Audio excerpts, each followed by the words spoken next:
Պարոն Սիմոնյան, գործող օրենքը մանրամասն ներկայացնում է, թե ինչ է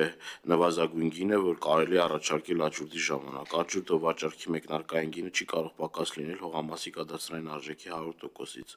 իսկ կառավարության սահմանած ցանկում ընդգրկված սահմանամերձ լեռնային, բարձր լեռնային,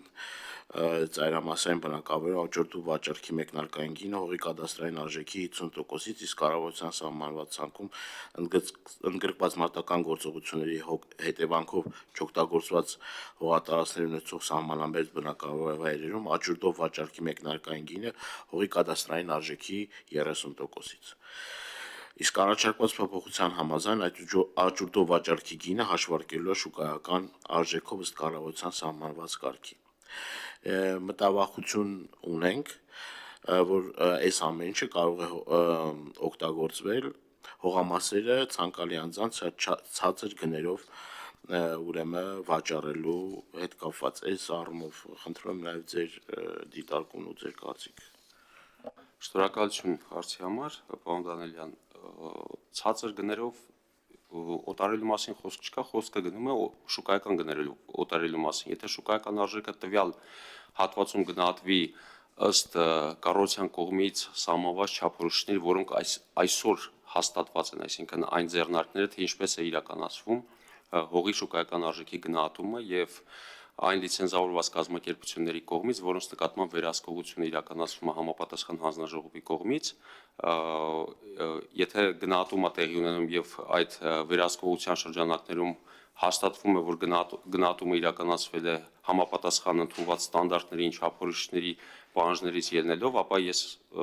դե որևէ ռիսկ չեմ տեսնում։ Իհարկե, հնարավոր են ամբողջ այդ գործարքների շարքի մեջ որոշակի ռիսկային բաներ լինեն, բայց որոնք պետք է ուսումնասիրվեն եւ համապատասխան գնահատականի արժանանան իր իրավական հետևանքներով, այսքան։ Շնորհակալություն։ Կարճ հարցել, իսկ դուք արդյոք լիցենզավորող կազմակերպությունը,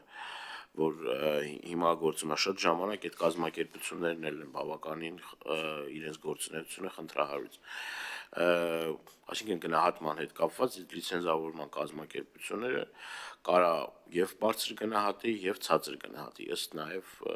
այդ գործի նաեւ նրբությունների, այսինքն ոնց է պետք է այս առումով մենք ինչ գործիքակազմեր ունենք կամ ինչ հնարավորություններ ունենք կանխելու կամ ազդելու կամ վերահսկելու այդ ամեն ինչը, որ լիցենզավորող կազմակերպությունը չվերազանցի իր լիազորությունները եւ արդի չօգտվի, sense ասած։ Շնորհակալություն հարցի համար։ Այն դեպքերում, երբ որ պարտադիր է գնահատումը շուկայական արժեքի, պետական այս դեպքում նաեւ համայնքային հողերի դեպքում ընկերությունները այսօր գործող պետական աճուրդների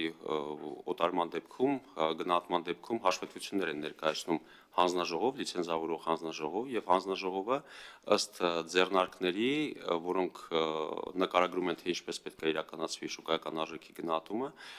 ուսումնասիրություն են իրականացնում եւ գնահատական տալի արդյոք իրականացվել է համապատասխան ձեռնարկների պահանջներին, թե ոչ։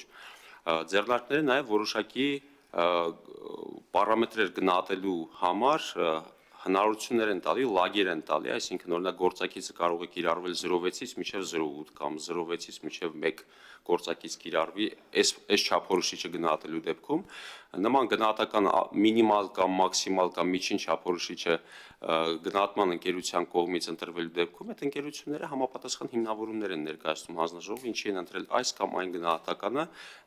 ինչ չափորոշիչներից ելնելով եւ եթե դա ընդունելի կլինի հանձնաժողովի կողմից կհամարվի, որ նորմալ գնահատական է իրականացվել, եթե ոչ, ապա որքանով ինձ հայտնի է համապատասխան վարույթներ կան, որոնք իրականացվում են, ընդհանուր նաև քրեական օրենսգրքով, եթե չեմ սխալվում, միջև լիցենզիայի ձրկում եւ կախված գործի տեսակից, ասեմ էլի, պարոն Դանելյան, շնորհակալություն։